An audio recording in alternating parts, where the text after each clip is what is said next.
Greetings, I am Ken McAuliffe, Jazz Vinyl Audiophile. Thanks so much for coming to my channel today. If you would please like and subscribe, that would help me to keep doing this thing that I do year after year for you, the jazz lovers across the world, the jazz vinyl lovers in particular.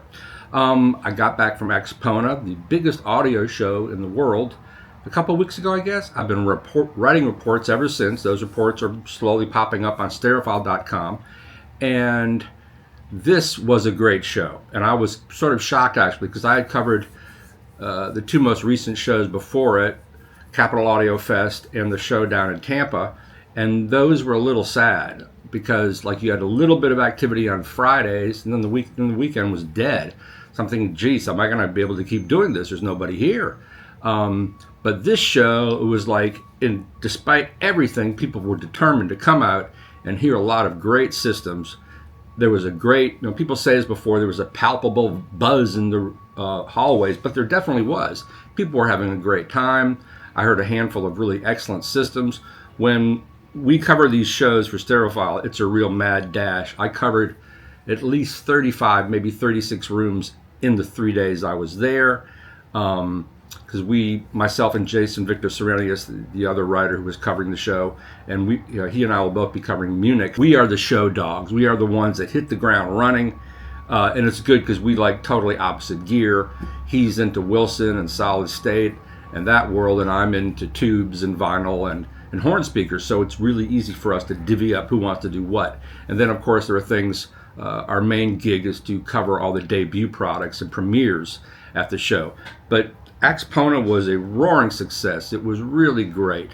At the Schaumburg in Chicago, I heard some wonderful rooms. I saw a lot of friends that I've made through the years of covering all these shows. But right off the bat, one of the first rooms I hit was True Source Audio, Steve Cohen, Steve Michaud, presenting their beautiful GIP Laboratory 4165 speakers. Now these are horn-loaded speakers, and they actually sounded better in the hotel room because Steve had really gone out of his way to damp the room down than they do in their big giant room in Living Stereo in New York City. But regardless, this was just an astounding system. I loved it, playing everything from Johnny Cash records to Brazilian music. If you listen to horns, and people sometimes say, oh, horns are colored. Really good horns are not colored anymore. If you get a cheaper pair of Klipsch, those might be colored, but horn speakers have come a long, long way, and there's nothing as fast and closer to live music than a really good horn speaker. And the GIP 4165s, made in Japan, after Western Electric original designs, has warmth, it has richness, it had incredible speed. You really felt like you were not only at the mixing board in the recording studio, but out in the live room with the musicians. Just a great system. Very expensive speakers, but really wonderful speakers.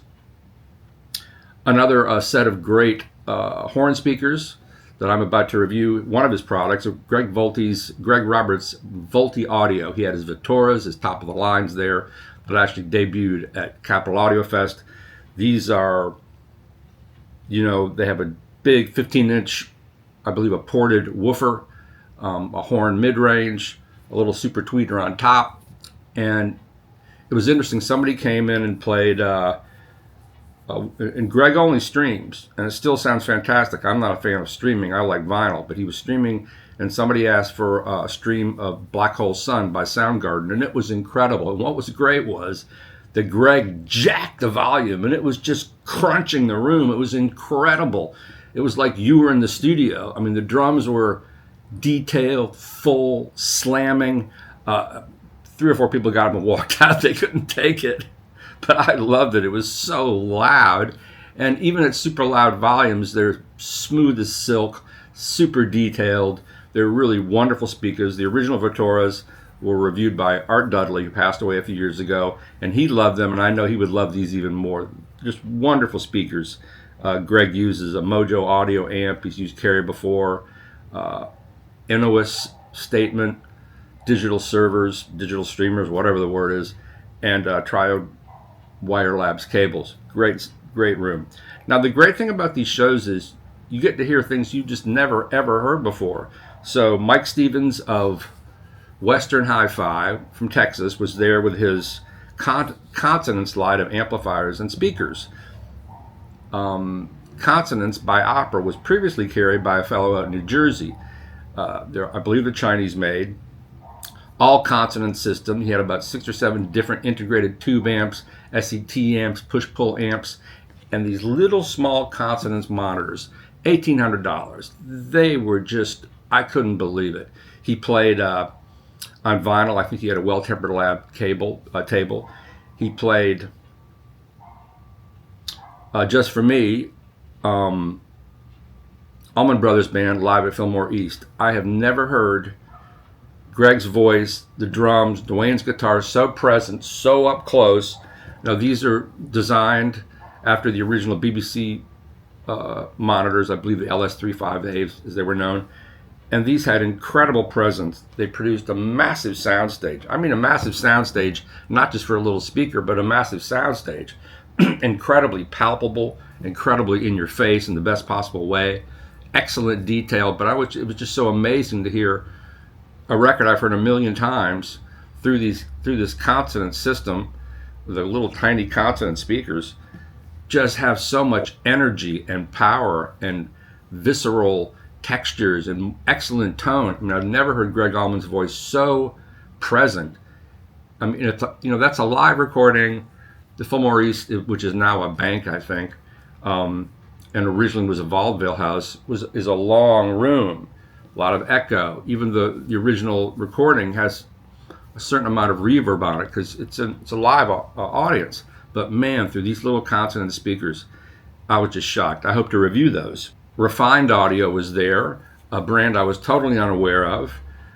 With their, I believe, speakers with a full range driver and a woofer.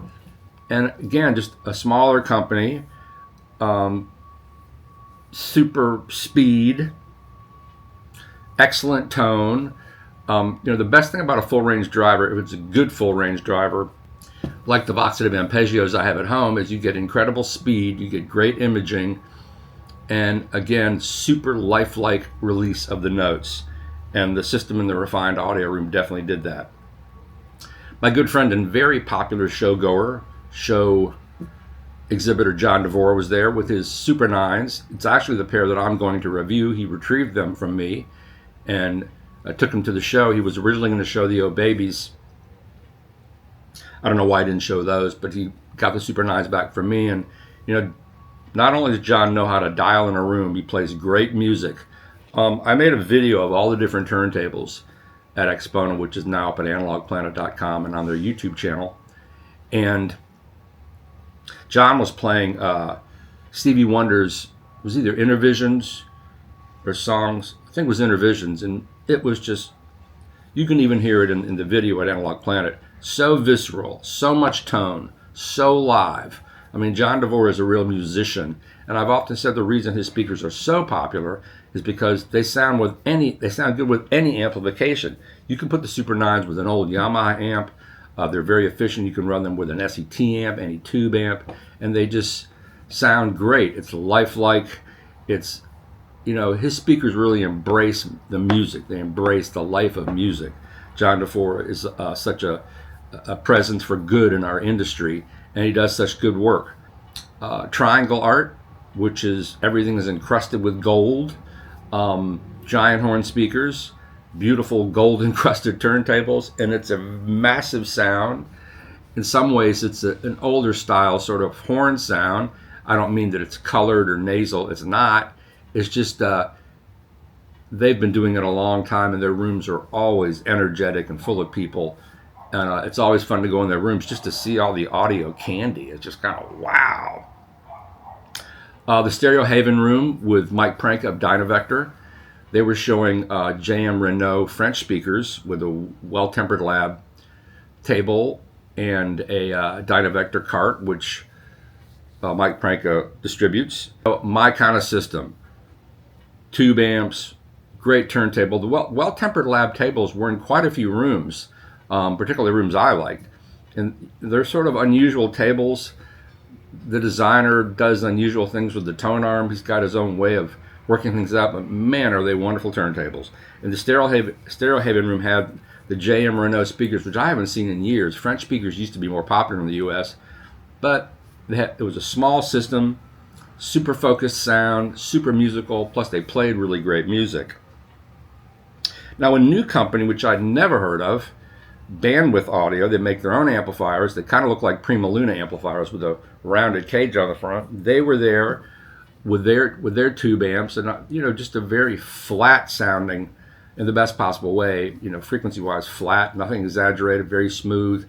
This was at the end of my show duty, so I was running out of time. I didn't spend a lot of time in that room, but it really sounded wonderful. I hope to review one of the Bandwidth amps. Ampsandsound, Justin Weber's company out of California.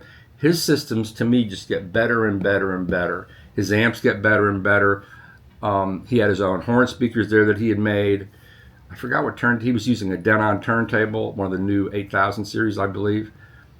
And his new preamp, which was kind of brutalist looking.